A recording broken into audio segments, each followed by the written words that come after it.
The coffee exploded. Nandi, disguised in an ill-fitting cleaner's uniform as Sister Agnes, gasped. The cheap paper cup imploded in her grip, hot, bitter liquid erupting onto Zola's pristine, custom-made, cream-colored shoes. The influencer, mid-sentence berating a nervous junior employee for misplacing a file, let out a shriek that ricocheted through the opulent lobby of AgriCorp's tech division. "My shoes! Are you blind, woman?"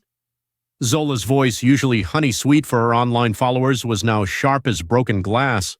The junior employee, a young man named Kofi, visibly recoiled. The disguised matriarch mumbled an apology, her head bowed. "So sorry, madam. An accident." Inside, she fumed. This was the kind of entitlement she loathed. This was exactly why she was here, scrubbing floors and emptying bins in her own son's company.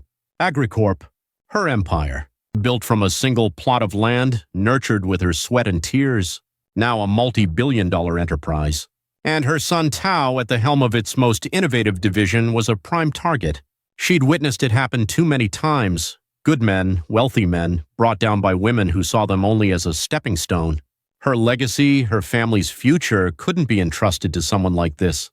The AgriCorp heir, her brilliant, cynical Tao. He buried himself in algorithms and code, his office a sterile, minimalist box, almost as guarded as his heart.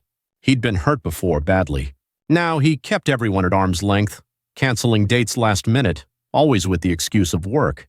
Nandi knew it was more than that. He was afraid. Zola, meanwhile, was still incandescent. "These cost more than your entire year's salary, I'm sure." "You clumsy oaf!" She whipped out her phone, not to call for help, but to document the tragedy for her followers, her face instantly morphing into a mask of distressed poutiness.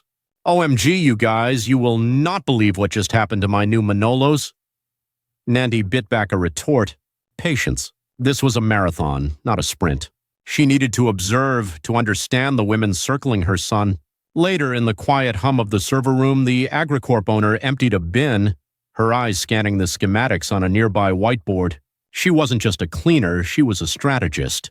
She'd planted seeds, subtle suggestions in conversations, little nudges to see how these women reacted under pressure when they thought no one important was watching. Ayana, one of the lead software developers, walked in, a frown creasing her brow. She was different from the influencer, quieter, more focused. The developer wore practical clothes, her hair pulled back in a simple ponytail. Nandi had seen her clash with Tao during a board presentation. Ayana had challenged his projections, her arguments sharp and well-reasoned. The CEO had looked intrigued. "Sister Agnes," the software developer said, her voice polite but distant. "Have you seen the latest energy consumption reports for this sector? They're concerning." The disguised woman feigned ignorance. "Energy, madam? I just emptied the bins." The developer sighed, running a hand through her hair. "Right, of course." She paused, then looked at Nandi, a flicker of something unreadable in her eyes. "Mr. Tao, he's a brilliant man, but sometimes I think he's so focused on the bottom line he forgets the bigger picture." This was an opening. The older woman seized it. "Ah, the big bosses, always so busy." She lowered her voice conspiratorially. "Sometimes I think Mr. Tao, he works so hard because he's lonely, you know? All that money, but no one to really share it with. It's hard to find genuine people when you're in his position." Ayana raised an eyebrow, a skeptical smile playing on her lips. "Lonely? Mr. Tao? Sister Agnes, with all due respect, I think he's perfectly happy with his spreadsheets and his stock options." She gave a curt nod and turned back to the server racks. Nandi watched her go, a small smile touching her own lips. The seed was planted. The software lead might scoff now, but the thought would linger. The day wore on. The AgriCorp owner cleaned, observed, listened. She saw Zola spend an hour in the restroom taking selfies, emerging with a fresh layer of makeup and a triumphant grin. She saw Ayana locked in a heated debate with a colleague, her passion for her work evident. As she was leaving for the day, Django, Tao's best friend and a notorious busybody, cornered her by the elevators.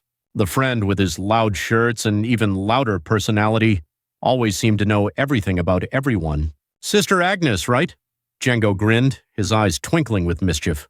"New face around here. You know you bear a striking resemblance to someone I know. Someone important." Nandi's heart skipped a beat. Had he figured it out? She kept her expression neutral. I have a common face, sir. The CEO's companion leaned in, lowering his voice dramatically. Let's just say I have a knack for connections, and I think you and I could be very helpful to each other, especially when it comes to our dear Tao. He winked, a broad conspiratorial wink. He needs a good woman, doesn't he? And I, my dear sister Agnes, am just the man to find her for him.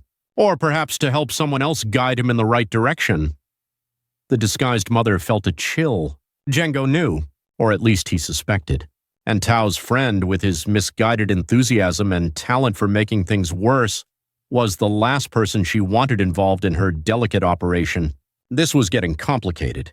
Very complicated. Nandi knew she had to act fast. Django's knowing winks were a ticking time bomb. She decided a more controlled environment was needed.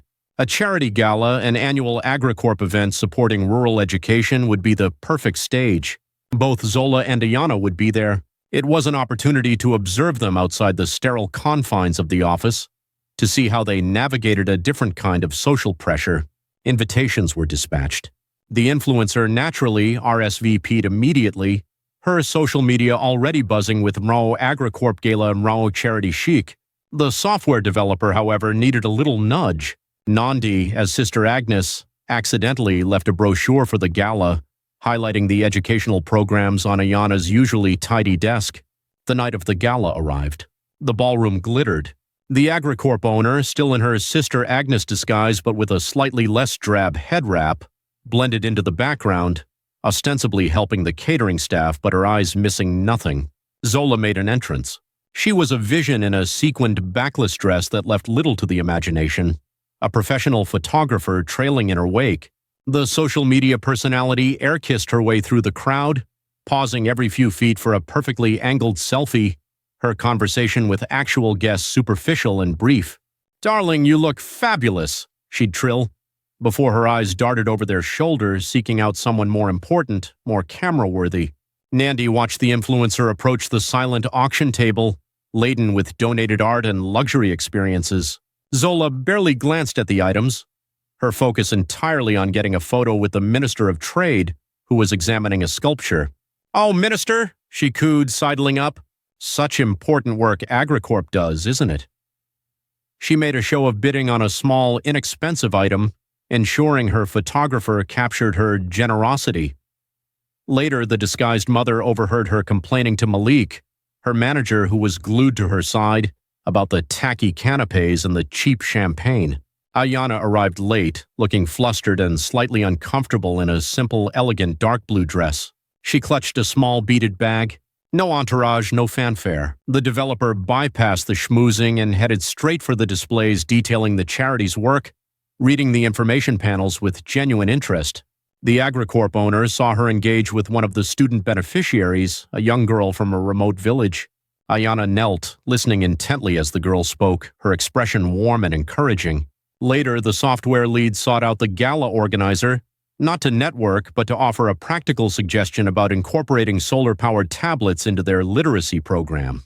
Meanwhile, Django was in his element, a whirlwind of bad jokes and unsolicited advice. He'd cornered Tao, who looked deeply uncomfortable in his tuxedo. "Team money, my man," Tao's friend boomed, slinging an arm around the CEO's shoulders. "You see Zola over there? A real firecracker, eh? All that energy. You should go talk to her. I can make an introduction." The AgriCorp heir visibly winced. "Django, please. I'm trying to have a conversation with Mr. Adebayo about our new sustainable farming initiative." Sustainable farming, schmustainable farming. The CEO's companion waved a dismissive hand. "Love T-money, that's the most sustainable thing there is. And Zola, she's got followers. Millions of them. Think of the synergy." He then physically tried to steer a mortified Tao towards the influencer, who was posing dramatically by the ice sculpture. The CEO managed to extricate himself, muttering an apology to Mr. Adebayo. Nandi watched the exchange with a mixture of amusement and exasperation. Django was a liability. Later, Ayana found herself near Tao, who was staring moodily into his drink. She took a deep breath. "Mr. Tao," the developer began, her voice firm. "I was looking at the projections for the new AgriCorp palm oil plantation in the Delta region. The environmental impact assessment seems Optimistic, to say the least. The Agricorp heir turned, surprised. Miss Conte, isn't it? I wasn't aware you had an interest in our agricultural division. I have an interest in companies not destroying ecosystems for profit, Ayana retorted, her eyes flashing. Your current plans for waste disposal are inadequate. And the deforestation. A heated debate ensued. Voices were kept low, but the intensity was palpable. Tao, initially defensive, found himself genuinely challenged by the software lead's well-researched arguments. He was used to sycophants or people too intimidated to question him. Ayana was neither. Nandi, refilling water glasses nearby, listened intently. This was interesting. Very interesting. As the evening wound down, Malik, Zola's ever-present manager, sidled up to the disguised mother. He'd been watching her, a calculating glint in his eye. He'd seen her talking animatedly with the head caterer earlier, gesturing towards the kitchen. Sister Agnes, is it? The manager's smile was oily. You seem to know your way around this place. And you seem to know things. He leaned closer. I couldn't help but overhear you with the catering manager. Something about supply chain issues. Contamination, perhaps? Nandi froze. Contamination? Where had he gotten that idea? She'd been complaining about the caterer using wilted lettuce for the salads, a minor grievance. Malik's eyes narrowed. Look, I get it. You're on the inside. You see things, hear things, maybe things, mister. Tao wouldn't want getting out. He paused, letting his words hang in the air. My client, Zola, she's getting very close to Mr. Tao. Very close. Perhaps information you have, you could be mutually beneficial. For Zola. For you. The Agricorp owner stared at him, her mind racing. The influencer's manager thought she was a disgruntled employee, a potential whistleblower. He wanted to use Zola to get dirt on Tao, and he thought she was the key. This was an unexpected, dangerous twist. This was bad. Very, very bad. Malik's oily proposition hung in the air, thick and unpleasant. Nandi knew she was walking a tightrope. He was now convinced she, Sister Agnes, held the keys to some juicy Agricorp scandal. The manager began subtly pushing Zola to intensify her pursuit of Tao, feeding her lines, orchestrating accidental encounters. The influencer, ever eager for the spotlight and easily manipulated by promises of bigger exposure, played her part with gusto. Meanwhile, Django, still smarting from the disguised mother's dismissal of his matchmaking skills at the gala, decided to take matters into his own hands. He was determined to prove he knew what was best for Tao. He thought Ayana, with her serious demeanor and sharp intellect, was all wrong for his friend.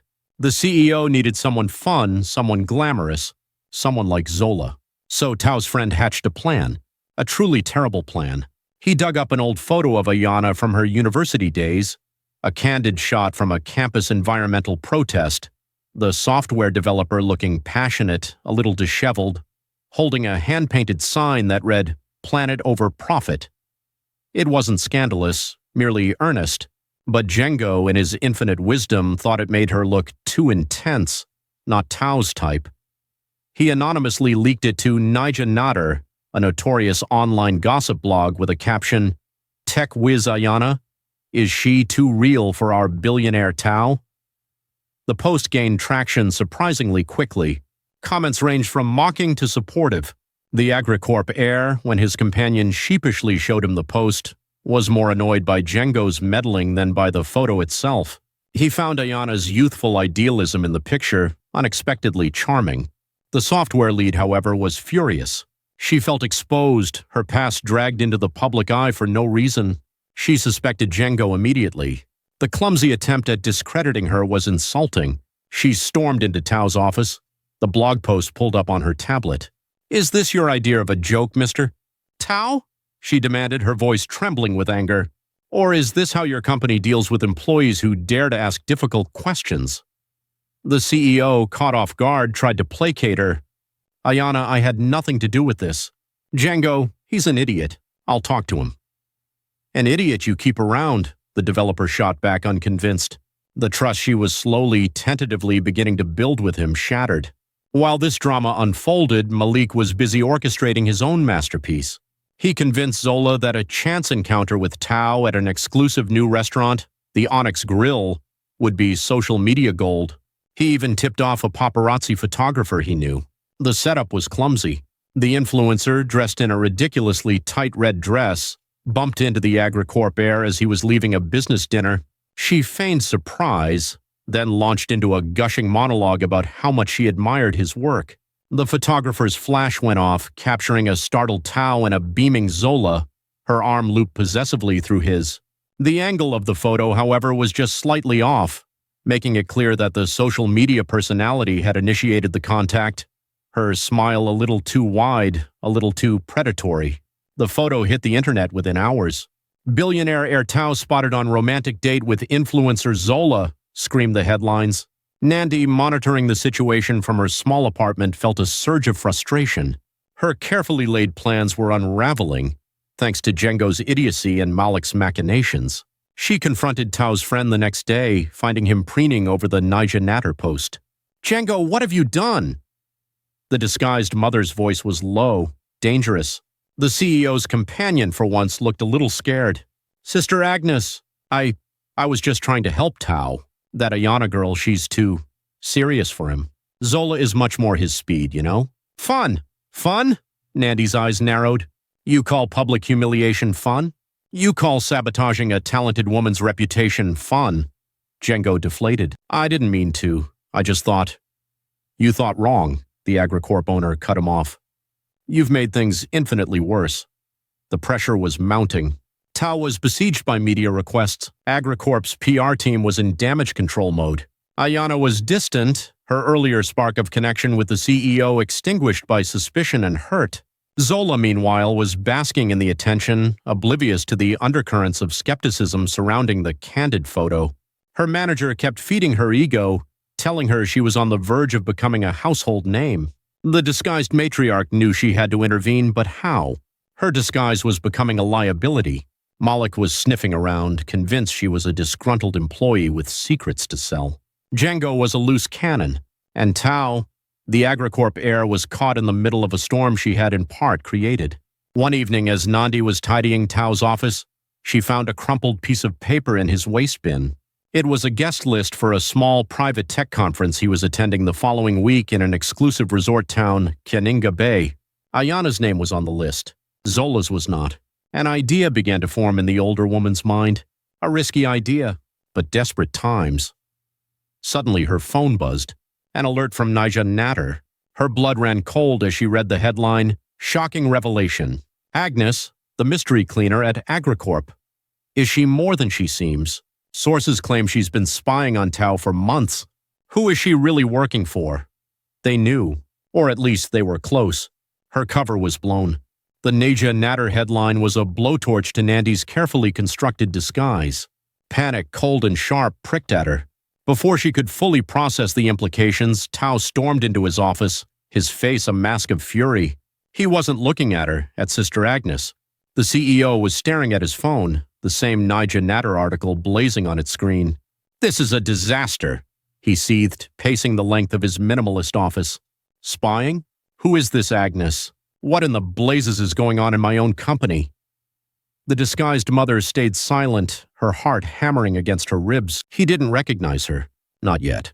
The oversized uniform, the deliberately stooped posture, the dim lighting of the evening office. It was all holding, but for how long? The fallout from the romantic date photo with Zola was already intense. AgriCorp's stock had taken a small but noticeable dip. Sponsors were getting nervous. Now this, a spy in their midst. The AgriCorp heir finally looked up, his eyes sweeping the room, landing on her. "Sister Agnes," he said, his voice tight. "Have you seen or heard anything? Anyone acting suspiciously?" Nandi shook her head, her voice a barely audible squeak. "No, Mr. Tao, nothing." He ran a hand through his hair, a gesture she knew meant he was at his wit's end. This is Django's fault, all of it. First that ridiculous post about Ayana, and now this circus with Zola." The CEO stopped pacing. "I need to find Zola. I need to shut this down." He grabbed his keys and stormed out, leaving the disguised matriarch alone, trembling. The next day, the office was a hive of speculation and hushed whispers. Everyone was talking about the mysterious Sister Agnes. Nandi kept her head down, scrubbing floors with a ferocity born of fear. She knew Malik was behind the leak about her. He must have twisted her earlier conversation with the caterer, added his own embellishments, and fed it to the gossip blog. The influencer's manager was trying to flush her out, to force her hand. Tao, true to his word, confronted Zola. He found her at a trendy cafe, holding court with a gaggle of equally vapid influencers, all preening for their phone cameras. Zola, the AgriCorp heir's voice cut through their chatter like a knife. We need to talk. Now. The influencer, momentarily startled, quickly recovered her composure. Tao, darling, what a lovely surprise. She gestured to the empty chair beside her. Join us. We were just discussing our latest media splash. There is no our, the CEO said, his voice dangerously low. That photo was a setup. And this Sister Agnes business, what do you know about it? Zola's eyes widened in feigned innocence. Setup? Tao, how can you say that? I was just so thrilled to see you. And Sister Agnes? The cleaner? What about her? Nandi, who had followed the AgriCorp heir at a discreet distance, watched from across the street, her stomach churning. She saw Zola's practiced performance, the way she batted her eyelashes, the slight tremor in her voice designed to elicit sympathy, but Tao wasn't buying it. Don't play dumb with me, Zola. This whole thing stinks. My company is under scrutiny. My reputation is being dragged through the mud. The influencer's facade began to crack.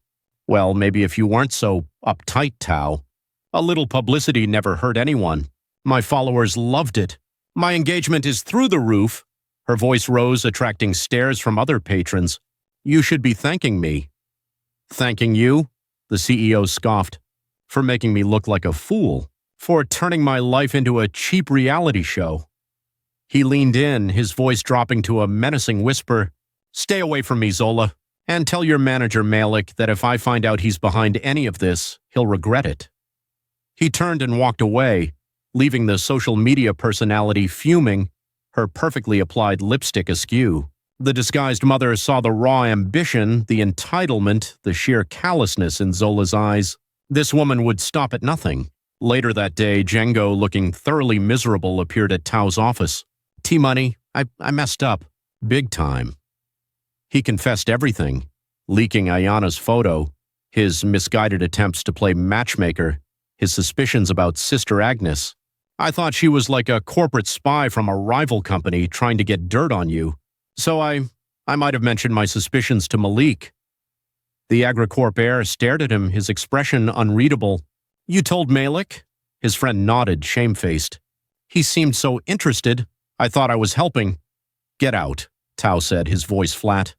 Just get out, Django. The pieces were falling into place for Nandi. The influencer's manager had used Django's foolish suspicions, twisted them, and created this spy narrative to pressure her, to make her reveal whatever dirt he thought she had. Ayana, meanwhile, had been true to her word. She'd resigned. The news hit Tao harder than he expected. He found himself missing her sharp intellect, her challenging questions, even her stubborn idealism. He realized with a pang of regret that he'd allowed his friend's foolishness and the ensuing media circus to push away someone genuinely interesting, someone who wasn't afraid to speak her mind. He tried calling her, but his calls went straight to voicemail. The pressure on the disguised matriarch was immense. The AgriCorp board was demanding answers about the alleged spy. Her own employees were looking at her with suspicion. She knew she couldn't maintain the charade much longer. That evening, as she was about to leave Tao's office, her phone buzzed again. Another Nija Natter alert. This one was even worse. Bombshell. Sister Agnes unmasked? Sources claim AgriCorp cleaner is none other than Nandi Adebayo, Tao's billionaire mother. Is she manipulating her son's love life for her own gain? Photo proof inside. Nandi's blood turned to ice. They had a photo of her. Nandi Adebayo, not Sister Agnes. How? Malik. It had to be the influencer's manager. He must have dug deeper, found a real photo, and sent it to the blog. Her carefully constructed world was about to come crashing down. And Tao? What would the AgriCorp heir do when he found out the truth? The revelation hit Tao like a physical blow. His mother, Sister Agnes, the quiet cleaner, was his mother. Nandi Adebayo, the formidable matriarch of AgriCorp, scrubbing floors, embroiled in a media scandal of her own making. It was unthinkable. It was humiliating. He found her in his office, not in her cleaner's uniform, but in one of her signature, elegant, traditional dresses. The transformation was jarring. The stooped, unassuming Sister Agnes was gone. In her place stood the AgriCorp owner, powerful, regal, and for the first time Tao could remember looking utterly defeated. Mother? The word felt foreign on his tongue, laced with disbelief and a rising tide of anger. What is the meaning of this? That article, is it true? Nandi met his gaze, her own eyes filled with a complex mix of shame and defiance. Yes, Tao, it's true. The dam of the CEO's composure broke. Why? Why would you do this? Humiliate yourself? Humiliate me? All this chaos, this public spectacle, for what? For you. The older woman's voice, usually so strong, trembled slightly. To protect you. To protect our family, our legacy. I didn't want you to make a mistake, to end up with someone who only wanted your money, your name. Protect me? Tao laughed, a harsh, bitter sound. You call this protection? You've turned my life into a circus. You drove Ayana away. Ayana, she was different. The admission hung in the air, raw and unexpected. His mother flinched.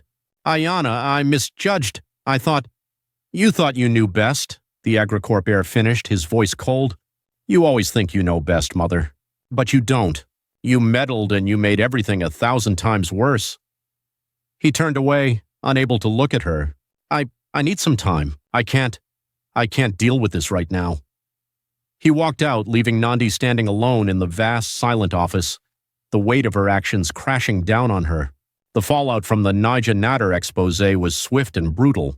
Zola's carefully curated image shattered.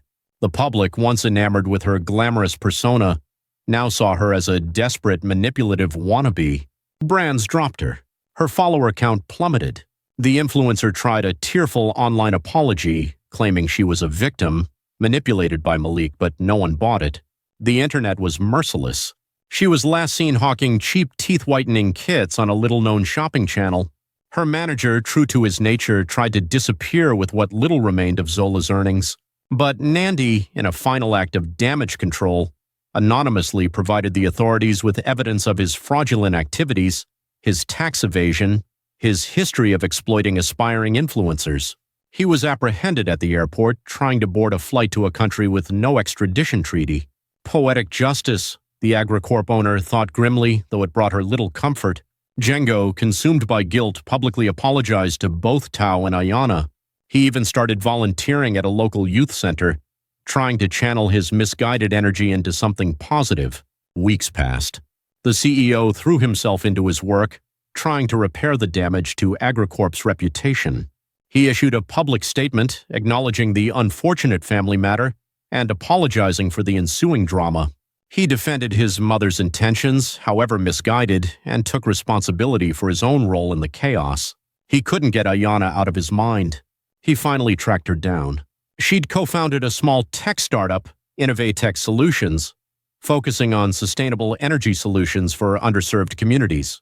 Their office was a cramped, chaotic space in a converted warehouse, a world away from AgriCorp's gleaming towers, but it buzzed with an energy and passion that Tao found inspiring. He found the software developer hunched over a complex wiring diagram, her brow furrowed in concentration. She looked up, surprised to see him. Tao, she said, her voice neutral, what are you doing here? I came to apologize, he replied, feeling awkward and out of place. For everything. For my mother's actions. For Django. For not seeing things clearly. He paused. What you're doing here, it's incredible. Ayana studied him, her gaze unwavering. We're trying to make a difference. Without family drama. I understand, the AgriCorp heir said. He hesitated, then plunged ahead. Innovatech Solutions, you're doing groundbreaking work. AgriCorp, we have resources. Perhaps we could collaborate. As equals? The developer raised an eyebrow. Equals? That's a new concept for AgriCorp, isn't it? But there was a flicker of interest in her eyes. Maybe we can talk. Nandi from afar watched the slow, tentative steps towards reconciliation. She'd anonymously invested a significant sum in Innovatech Solutions, her way of trying to make amends, to support Ayana's vision. She knew she couldn't undo the damage she'd caused, couldn't erase the hurt, But perhaps, just perhaps, something good could still emerge from the wreckage. The final scene, months later, Innovatech Solutions was thriving. A billboard, bold and bright, dominated a busy Lagos intersection. Innovatech Solutions powering the future sustainably. Ayana stood beside Tao at a press conference announcing a major partnership with AgriCorp, a joint venture to bring clean energy to rural communities. They weren't holding hands, there were no declarations of love, but there was a mutual respect, a shared purpose, a quiet understanding that transcended the drama of the past. The AgriCorp owner watched the press conference on a small tablet in her quiet garden, a rare, genuine smile gracing her lips. She had meddled, yes. She had made mistakes, but in the end, perhaps her son had found something real, something lasting. Not because of her schemes, but in spite of them. The legacy she so fiercely protected was evolving, taking on a new, unexpected shape. And for the first time in a long time, Nandi felt a sense of peace. The path had been messy, chaotic, and very, very public, but maybe, just maybe, it had led them all to where they needed to be.